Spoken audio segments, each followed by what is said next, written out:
Hey everybody, here back with another episode of Silverback Syndicate. Today's guest I have as the CEO and owner of Sterling Executive Services, someone I have known for 8+ years, and probably one of the reasons why I'm still alive sitting in this seat. I got my main man Red here, coming all the way from New York just to lock in with us today, and I'm so appreciative of your time today, brother. As Man, you I'm know, glad to be here. I got major respect for you when it comes to what you do and what you bring to the table to this industry. In today's episode, I wanted to show an emphasis on drivers. Okay. Any EP specialist will tell you that drivers are probably one of the most essential components of a good detail. A good EP. A good EP. Yeah. You know, you're not always going to have the budget for a driver, Right. but at a certain point, when you get to the right level, you want the best. In my eyes, for what I do and what I need, Red is the best. He specializes in touring services. He has drivers nationwide, worldwide. I don't think there's a place that I've mentioned ever that he hasn't had a driver or vehicle or something ready within the drop of a dime. And with that, I'm going to go ahead and ask you a few questions and just have you kind of like introduce yourself to the people. I can't tell you how many years you've been doing this, but I know it's 20 plus. 20 plus years. Long time. Yeah. So with that being said, I want you to kind of like just a little bit introduce yourself, what you're willing to, because I know you don't say a lot, what people need to know about you. As far as getting a chance to have your services rendered, I know you don't do the whole marketing campaign. Everything is referral based for you. Exactly. You've been doing this a long time, so you have an opportunity where you get to vet your clientele. So go ahead and tell people who you are, how long you've been doing this. What is the niche in the market that you specialize in? Well, I've been doing it, Jesus, since the 90s, and started off as a bodyguard security, and got kind of hip to driving, and was good at it. I fought all my life, so got tired of fighting and doing everything. I'm like, this is getting old. So I started driving, and I saw, they didn't like the drivers. Everybody had limo drivers. They always complained. So I said, if I drove, would you use me? And it's in a heartbeat. So I took a few courses, and here I am. And I wound up being good at it, and I liked it. And I have a formula to it where it's just grew and grew and grew. Okay. And one thing I want people to notice is it's not just a business for you. Now it's a family business. Family business. Okay. And a lifestyle. Exactly. It's a family business and a lifestyle. Yeah. I actually didn't know you did EP work. Yeah. That's funny. I know a lot about you, but I did not know you did EP work. Yeah. What I like about Red's driving services and all of his drivers, if you request them to be armed or not, they are. Okay, they are legally armed, and they actually go through tactical training as well as driving training. Yeah. So they're not an EP specialist by sitting behind the wheel, but just know that you have a more secure situation when you have a like-minded person behind the wheel who knows what to expect for the EP who's sitting on the passenger side. I think that is a 2-for-1 special that you really can't find a lot of places. I noticed that there are a lot of new companies that are coming along trying to steal this formula and run with it. And that's good and well because there's room for everybody to eat. I understand that, but I use who I know. I actually have a special reason why. I actually did a detail maybe 8 years ago. And one of Red's drivers was one of the essential reasons why we made it out of that place alive. A shooting incident happened randomly, but with my training and the driver's training, we were able to actually flee the scene. And I say flee because we got the hell up out of there. Separately in separate vehicles, but at the same time, we both had like-minded expectations. So we were able to keep the principal secure, as well as the entourage members. But it was specifically because the driver was tactically trained for what he was there for. And ever since that moment, I have tried to use Red services at any clientele that I have, whether they are already with somebody or not. I always try to find a way for Red's team to be a part of what I have going on. So if you are an EP agent, you need to align yourself with a driver or driving service that can help facilitate the needs of your clientele. Okay? It is very much a part of your team. I know when I touch down, the drivers know what to expect. We already got the WhatsApps going. We have advanced work going. Some drivers do advances in different ways, but what I do like about Red's team is the drivers are prepared for the exact movements that you know and need to make, and they're always in place. Okay? Even when the venues ask them to move, leave, do this, do that, I don't have to go looking for them. They are in place. Okay? Now, that's somebody with 20 plus years of experience doing this. You can easily start making mistakes. You can easily get used to the routines. So you have to hire professionals to work with you because your reputation is on the line when it comes to the driver just as much as the driver's reputation with you. All right. So you having a team everywhere, how do you explain to people how that works for them and how that can benefit them? Well, basically, how it works for them is I'm setting up a comfort zone for them. First of all, why am I here? Why do you need this type of service? Set up a regular company, and I set up a comfort zone for you. And once the comfort zone is set up, I know how you move. I know what triggers everything. I know what's this, what's that. And the comfort zone is there. So you're comfortable. It's like you're sitting at home living with your family, watching TV. You could go to sleep. You could relax. You're not worried about why are we going this way, why are we going that way. Hey, why are we stopping here? It's none of that. You're not looking at security crazy. Security could be at ease a little bit because he could look at his itinerary, what's going on. That's why, because we're doing our job. That's a testament of time with that one. And exactly, to be honest with you, I'm your bodyguard. I'm the bodyguard's bodyguard. I see what he doesn't see. I know what's going on. When you're inside and you're with the client or you're with the principal, I know I'm your eyes and ears for everywhere else.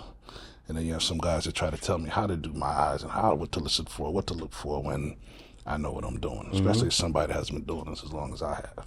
But I let them talk. I just let them talk and just listen. Okay, you agree with them. Then I just do what I'm supposed to do. And it works out fine. Okay. And if you ever see me in a building, because I want to make sure that I know what door where that door goes and what door it's coming out of. And I want to know, okay, this don't look cool. I got to go in and see the other one. I got to advance something. So if you ever see me in a building, it's not because I want to be in there. It's because I'm just doing my work and my job. And then after that, I'm back at the car. Okay. My next segue would be, if I am an inspired individual who wants to maybe take a career path where I'm actually a driver, because I get questions all the time like, oh man, do y'all hire drivers? Da, da, da, da. You own the business. Mm-hmm. What do you look for in regards to the personnel and how you decide to invest in them? And what should a client expect from your driver? Well, first of all, I got to vibe with you first. Why do you want to do this? What's your angle? Is it something that you're built for? Is it something you want to do? Is it something you just want to experience? Or you just want to be a limo driver because you like driving? You want to drive race cars? Or you just want to be behind the wheel? What's the angle? What's the deal? And I vibe with you and see where it goes from there. See, I put on you. It's like I put you to the test, to see if you're really built for what I got for you.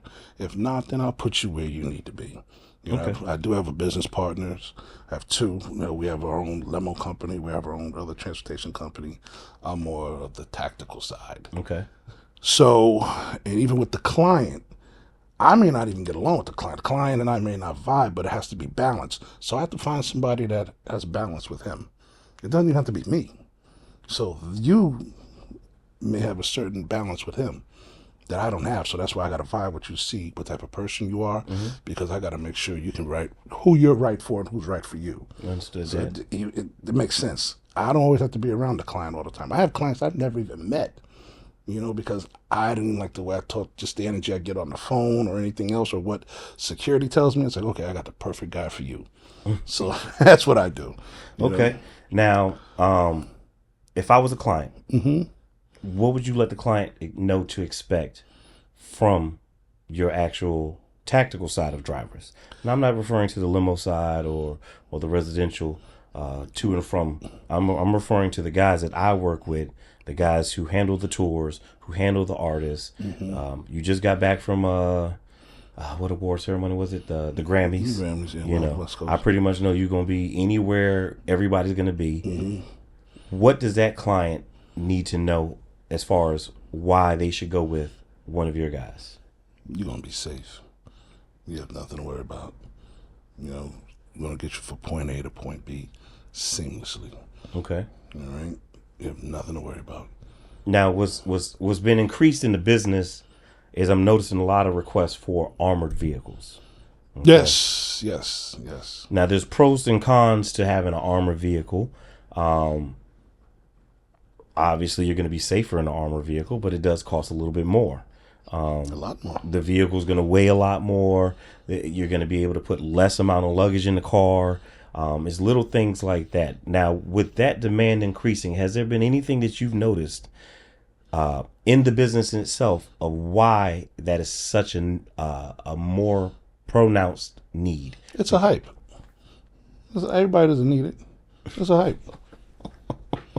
So you think it's just all about image? All about image. You're getting out of a bulletproof. See that heavy ass door open, window go down 4 inches. You know, it's just a hype, especially around rappers and around ball players and around people that want to be a part of that. You know, it's just a hype. Now, social dynamics are extremely hard to focus on for some people, right? You probably spend more time near the clientele than the actual assistants sometimes because they're riding with you. They're speaking in front of you. They're saying all sorts of confidential information. Yeah. And a lot of times they're not asking for you to sign an NDA. No. You know.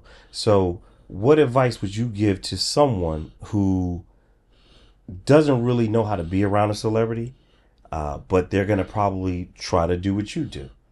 What advice would you give them in regards to social dynamics on how and what is expected code of conduct between the driver and the clientele? Good question. Keep your mouth shut. You're a ghost. You don't exist. You know, you're there to do a job. That's your job.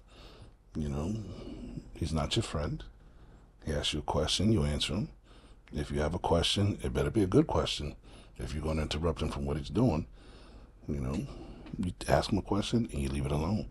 You'd be amazed how many times people think because the client was nice to them that that's their friend. And then they have to find out the hard way. That's when you lose your job.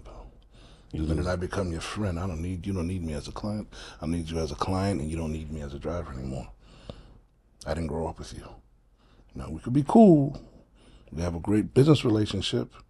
You know, you may say something funny, I'll laugh if it's funny, you know, but besides that, you ask me a few questions, I answer. You know, you may ask me something personal just to be a nice guy, but there'll be times you may not say nothing. I've been around clients for 2 weeks, not a word. Until it's time for them to get on their jet, it's, hey, see you later. Mm-hmm. That's it. They get off the jet to see me. How you doing? How you going? Be with them for weeks, not a word. Now, you vet your clientele now, but at some point in time in your career, you had to start somewhere, right? Have you ever been caught in a situation where you said yes to a job and now you're in the job and you're like, damn, note to self, never take this client because of said reason? Of course. It happens all the time. So what's the red flag for you? The red flag, a lot of red flags. How they talk to you, how they treat you. They come off nice in the beginning, but it's like, something about this guy, I don't know what it is. And later on it comes out. Yeah. You know, like they start talking to you like any old kind of way. You know, they could be disrespectful, not pay you. You know, there's a problem with this. That's always a main problem. It's always a problem with the money. Yeah. Always got to track people down. You always got to track people down. You know, that's why you get a credit card, you know, and it's like, okay, well, can we do invoicing? Yeah, but I need a credit card on file because if you don't pay me within a certain amount of days, I'm charging the card. You know, you got to get authorization. There's a lot of different ways of doing it. You know, you got to get to know the accountant because he gets lost because when it comes time to pay, you can never get them on the phone. Mm-hmm. But you can't be late picking up the client, though, but they could be late paying you. That's the whole point, So you get a lot of that going around, What else? Tearing up the vehicle, That's a big thing That's in a the business. big thing. The smoking, the food. Smoking, food, you're just being disrespectful, and there's a lot of that. Have you ever been in a situation where you had to just drive off on them? Or do you always make sure they get to their final destination before you call it quits? Like, you've never seen somebody so wild and crazy. You're like, yeah, I can't. You're doing too much. I got to go. No, I slammed on brake and that's who they're talking to. Like I'm only going to take but so much. Yeah. I slam on brakes. Like, who are you talking to? You can talk to them like that. You never do it to me. I'm a grown man. If you're that disrespectful. Have I done that a lot? I've done it a couple of times. And have I left the client before? Of course I have. Okay. Just for being very disrespectful, very, very, very disrespectful. I've been to where a client, the record label said, look, we're cutting the vehicle off at midnight. And the client's like, well, they're going to pay for it, or because I'm not paying for it. I'm like, well, they said cut the car. And the client said, well, can I get something to eat? They went and got something to eat, snuck out the side door, went to a club, was in there for hours. So I sent the car home. I don't know where they went. I thought they went across the street to the hotel where they were staying. So I sent the car home. They were around the club, and he left his bag in the car. Boo-boo the fool. Yeah, I had it sent back to the hotel the next morning, But they just do a lot of disrespectful things. Now, a lot of people probably don't know this, but there's usually a time limit when you're on tour in regards to how far a driver can drive or how many hours a driver can drive. I've never actually thought about it, but do you guys have a business cutoff? Like, all right, we don't drive past 12 hours, or y'all just let it ride? We just let it ride. That's what we do. Depending on who the client is, and depending on what your budget's like. It all comes down to the money. You can get a round-the-clock service. You get a 12-hour window. You can get a 10-hour window. You can get an hourly window. It depends on the money. And depending on what kind of driver you have. What is on time for you? Because I just had this conversation with someone. If you're telling me to be there at 7 o'clock and I'm there at 7 o'clock, I'm late. Definitely late. I'm late. If you're telling me to be there at 7 o'clock, even though the client's and principal's not coming downstairs till 7:15, and you're like, well, be here early, be here like 7 o'clock, I'm there at 7 o'clock, I'm late. So what time would you tell somebody, or what time do you expect one of your employees to be there? Start time 7 o'clock. What time you expect them to post up the block a half hour early? Don't pull in front. Just post up the block. You don't think the client feel better seeing the car pull up front, or do you think it'll make them feel rushed? One, to make them feel rushed, or two, somebody's going to have something to go do. I never thought about that. Yeah, somebody's got something to go do. They always got a hidden agenda.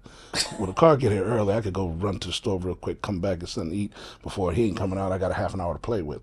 And the client's not paying for that. And then when the manager or assistant sees it, it could be like, well, you were up the block, you were late, and he came out early looking for you.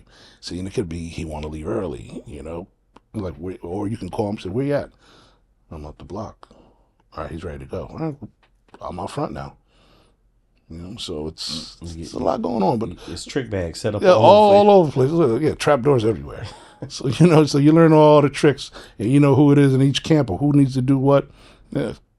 Once you learn the camp. Now, you moving over from EP to driving, you noticed that there was a niche in the market that you can exploit and take advantage of.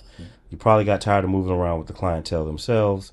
You found a client base immediately before you even made the switch, right? Mm-hmm. So those are great execution skills. But what is your why? Why? Why is really... It's not all I know, but it's like what I'm good at. It's what I do. I get up in the morning. When it's time for me to go to work, I go to work, and it's what I do. It's keeping you safe and knowing you safe, and I get to go home. It's like there's no bigger high than that, I did a job, and then if we get into something, I got you out of there, we did it right, It's like, it's a good feeling. Yeah, for the love of the game. Yeah. It's a lot of former athletes end up moving into different sections of their career post the athletic side, and they have a hard time trying to find love for something. Right. So anytime I run into people who actually have a love or a passion for what they do, even if it's being an accountant, like to have that winning spirit or winning energy, that competitiveness within yourself, because at the end of the day, it's you versus you. You versus you. So who are you looking at in the mirror? Exactly. That makes people around them probably push themselves harder as well, because alphas and competition is just, it goes hand in hand. Like if my driver's super on point, then I better be super on point, because we're gonna make this detail look fire. Exactly. I mean, I can't tell you how many times we've set up a caravan of some sort. I can point one in particular. It was so beautiful that another EP agent had to call me and say, "Boy, you out there moving like the president." And it was that tour we did. I'm not going to say the name of the tour, but we had a show in New Orleans. Okay. And it was at our highest level as far as threat level. We were purple. Yeah. Okay. Oh, yeah. It was an in and out situation. Yep. And I think we had 4 SUVs or 3 or 4 SUVs, as well as motorcade escort. Yeah. And we were able to station our vehicles inside of a casino parking garage. Okay. To get that type of clearance is bananas. Yeah. But I'm good at what I do, and so is Red. Yeah. So I was able to get that set up. But I remember going on to the street level to wait for the vehicles, because the entry point was something you would never notice. You know, it was like a secret to people walking by. And so I had to be on the street level to flag the police escort down the motorcade to pull into the right place. And I remember seeing the face of everybody watching, and I know they were like, "Who the fuck is that in that car?" Mm-hmm. And the adrenaline rush, I said, "Ooh, this shit look good." And a buddy of mine calls me, because he was on tour at the same time as well. We're And his, at, was it Harris? It's the old Harris. yeah, and he had a detail going. He just so happened to be outside his hotel, because their tour bus was outside the hotel, and he saw your team drive by, and he called. He said, "Hey, is that you?" I said, "Yeah." He goes, "Boy, y'all out there moving like the goddamn president." And I took that as one of the greatest compliments, because you want to perform at a high level, and getting your client to where they need to go in a territory that they have a lot of threats, and real threats, like real threats, and you get them in and out. And the first thing they say when they get out the car, and I don't know if you was there when he said it. No, you weren't there. We were walking to his green room, and he tells his manager, he says, "Now that's how you goddamn show up to something." Yes. And I remember saying, I said, "Hell yeah, you goddamn right. We do what we do." Like, I'm saying this in my head, but I'm walking, and I just had this sense of pride. I'm like, "Yeah, we did a good job today." Yeah. And everybody got home safe. We had no incidents, and that is the wins that you got to look for in the game. You got to know when executing how to get in and out of a place, and that's where your advanced work comes in, just to make sure you know what you're doing. Yeah. You know. So when it comes to your advanced work, normally when I do an advance, with it, just if I get stuck outside of my realm of not having my guys like Red and them, I know that I have to direct the driver to do exactly what I want him to do. And a lot of times these drivers are not ready for an advance. You have to be like, "Hey, we got to do advance." They're like, "For what?" Like, the address is right here. I know where I'm going. And I'm like, "No, that's not how we do this. We have to do an advance." What I appreciate about your team is we always do an advance. And if the time frame is too tight where I can't go on the advance with the driver, we do it. It's already done. It's going to get done regardless. Yeah. And I know that it's going to get done the way I would want it done. They're going to know the doors. They're going to know the alternate routes. They're going to know the point of contact, because they get out the car and actually talk to people, you know, and they don't move and they don't leave the car. It is incredibly important to always remember to tell the driver, number one rule, don't leave the car. I don't even let my drivers get out the car to open the door, because if they are out that car for that half a second, 78% or 80% of incidents happen at the vehicle. At that time. Who do you think is important in that moment? The driver or the EP? Because there's going to be a time the EP can get the client in the car. You might have to tell them, go. The driver has to know what to not do and what to actually do in that moment, in a high pressured moment. I've seen it with your people firsthand, but the advanced work that you guys do is slim to none. You've been at every venue in the country. There's not I don't know how many times I'll be like, hey, the show is at such and such. And you, I said, yeah. And you, okay, we're going to go to the street. I said, yep. It's like clockwork, experience helps. But that advanced work is so essential because our last big run, the street was blocked off that we were supposed to go down. Yeah. But nobody noticed because they had an alternate route. It's just that smooth. Is there anything you would tell people about your advanced work that you would want to share to put them on game, or you just gonna keep the secret sauce? I'll give one gem. When you do advanced work, everything changes all the time. You always get last minute stuff, especially intel. When they give you an itinerary, you got to be there 6 a.m. You may not get it till 2 a.m. Then the address has changed. Somebody got to go check this out. All right. And then, I don't care if you got an hour's sleep, you got to go do it. Because if you don't know where you're going, you got a problem. Mm-hmm. And your landmarks change at day and at night. So you have to go during the day and you have to go at night, because you may get there at night and you may be leaving in the morning, like if you're at a studio. Or you may have to travel there during the day because it's still summertime outside. And when you leave the venue, it's nighttime. All the landmarks change. So you got to know where you're going. That's extremely important. I would say this to the EP guys. Drivers know how to read maps. So what is it you think you should know how to do? Read a map. Okay? It sounds so simple. And I'm not talking about just the map on your phone.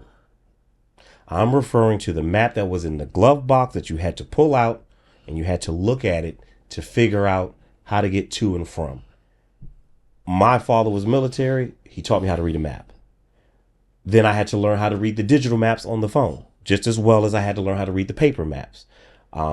I've been on a detail where with one of your drivers, because he's driving and we're moving at a high speed, I actually had to pull out the phone, my second phone, and look at a secondary map because I keep the route on one phone while the driver's driving. Even though he has his own map, I still keep mine up as well because I may not have time to look over his phone or be able to see his phone when the client's saying, hey, how far are we? You don't even really want your driver to have to answer that question. You should know because you might have a feisty client who doesn't like talking to new people. So you just put your driver in a situation where the client's like, why is he talking to me?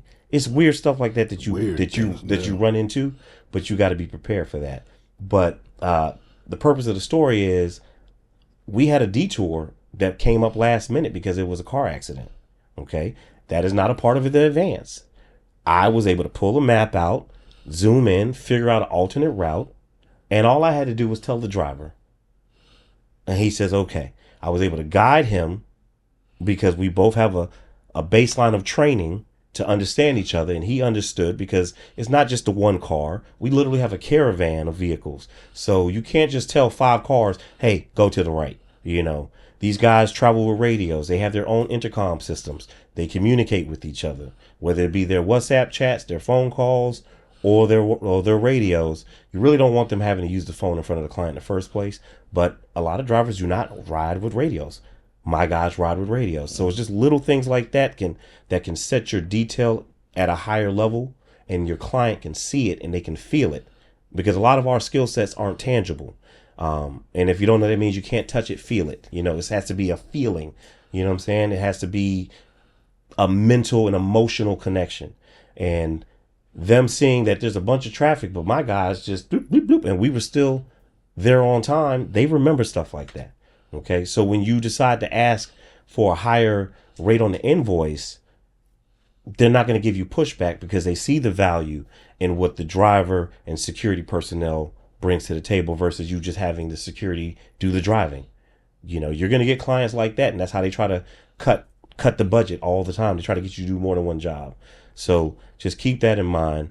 My favorite part of these episodes is this one particular segment. What would you tell the 18-year-old you if you had a chance to? If I had a chance to, how to do it better. Would you lay it all out for him? Lay it all out for him and let him see the formula, how it is, and where I started from here, how I wound up here, but just how you could do it a whole lot better. So you're just going to give him the whole cheat code? You're not going to just give him some wisdom? I'm going to drop all the knowledge on him. Got to, So what's the fun in living? If you know what's coming. You live it to the experience. You live it to the best because then you know what you're doing, and then you push it to another limit. So you're just trying to maximize the success. Always. Why not? All knowledge in the world belongs to everybody. I just wish I had somebody to really give it to me instead of working so hard to get it. I can't be mad at that. Right now, we've had these talks before. Yeah. There's a group of people in the world who give their children the game and the knowledge, and then they're all successful. Mm-hmm. And then we have a demographic of people in this world who keep everything close to chest, and, well, this is how I had to do it, so you got to go through it too. And it's like you're coddling your own people. Well, my son. Mm-hmm. And my son started cleaning rims and tires when he was 5 years old. Gave him something to do. Then he started cleaning the carpets and the rugs. I taught him from the bottom before he worked his way up. And I personally trained my son, how to take over, what to do. And my daughter, I showed her the book side and how the business side of it is. And my son and daughter go back and forth a lot, but they still have the same mindset. No, that's wrong. No, that's not right. And they go at it, but they wind up with the same answer. And I let them have that. Let them work that out. And they both know the business. And my son, they all watched me. And my son wanted to open up his own business, and he always wanted to prove that he could do something. I told him, I said, well, if you feel like you want to start from the bottom and work your way up, I'm not going to respect you more. Mm-hmm. You have all this. You could take this and grow with it. Why would you not take what I have and just grow with it, make it bigger? I want you to outdo me. You have all the keys to everything. Just outdo me. So that was like my 18-year-old self that I just gave the keys to the city to. Yeah, you know what I mean. I message your son all the time. Good kid. I harass everybody, but he is a good kid, and I drill him all the time just to keep him sharp. Because when you're young, your aspect on life is so. And he's so laid back. It's like nothing bothers him. Exactly. That's why I got to drive him crazy. Yeah, and he laughs about it, And I started him early. I started him jiu-jitsu early, became world champion, and then tactical shooting and tactical drive, and I started him early. I sent him out to Dallas to O. Shout out to O. All that tactical shooting. I haven't met O personally. I do follow you. I do watch what you do out there in Texas. I just haven't had the time to get to you. Yeah. A tattoo artist told me this once. He said, you got to let all the great ones touch you. Yes. Because then when I first started getting tattoos, I thought I was supposed to go to the same person all the time. He's like, no. Yeah. If you're a fan of the ink life, you got to let the great ones touch you. Right. And I think that same way when it comes to training. Yeah. I don't think it's a one size fits all to get you to the next level. No. But I think it's a culmination of training. So one of our previous guests was Mike, who owns Offshore Kinetics down in Homestead, Florida. Okay. Where they do the training down in I've Homestead. heard of Mike. I don't know Mike, but I've heard of Mike. Yeah. So we did an episode with him already. But then you have guys like based out of Dallas, Texas. He is the only black guy in Dallas with an outdoor range. Yeah. And he puts you through it, man. Let me tell you something. My son thought he wanted to be John Wick.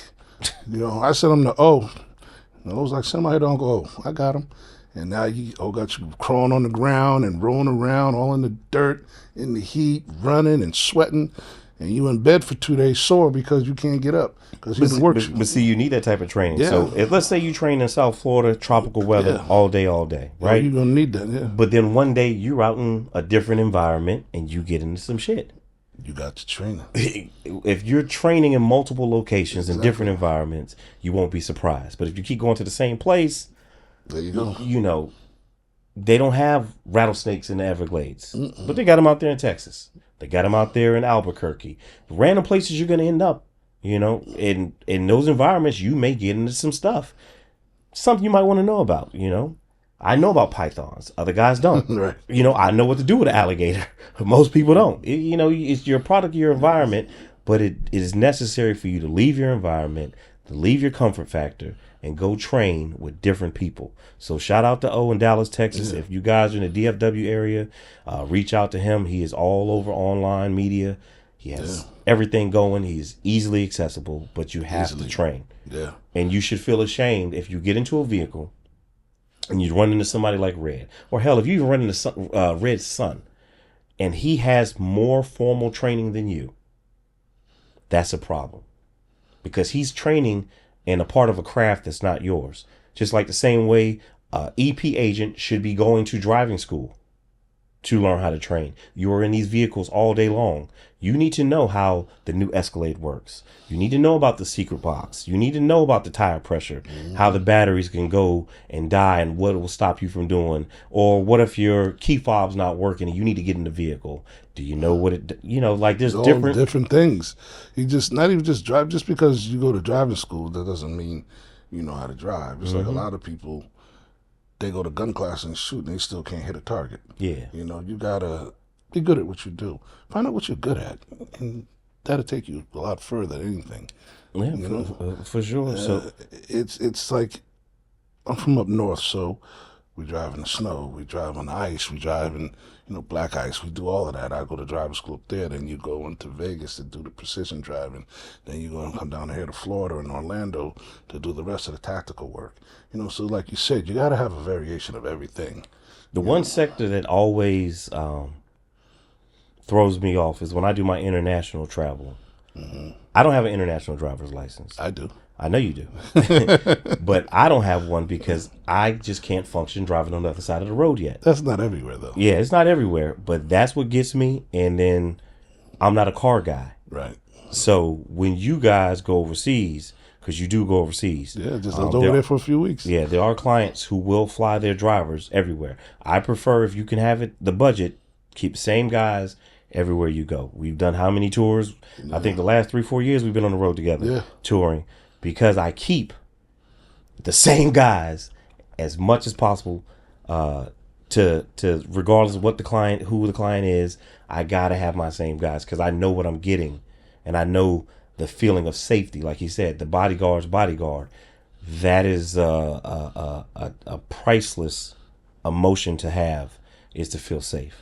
And I want to thank you for, number one, coming down today. I know you had to fly in. You have a busy schedule, just like most of us.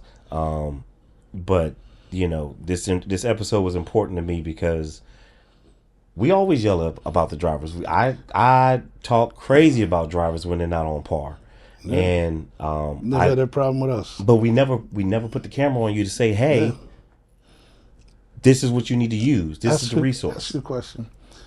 How many times you've been in a building where you've never been, a venue you've never been to, and you didn't know someone in the venue? But they knew you. They knew me. They said, who's bringing him in? They said, well, he got a driver named Red. They're like, we ain't worried about it.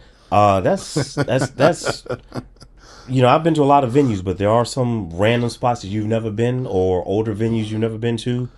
Or hell, even some of the newer venues, you know, because people move around. I will say, Red, you have a excellent reputation in the industry. And I know that comes from doing good work. Yes. You know, and I've never heard somebody complain about the price of the work. And that speaks volumes. Or the quality either. Exactly. That speaks volumes too. But I wanted to finally put a driver in front of the camera to actually explain to people what they should expect. Because the most important person to me is the driver.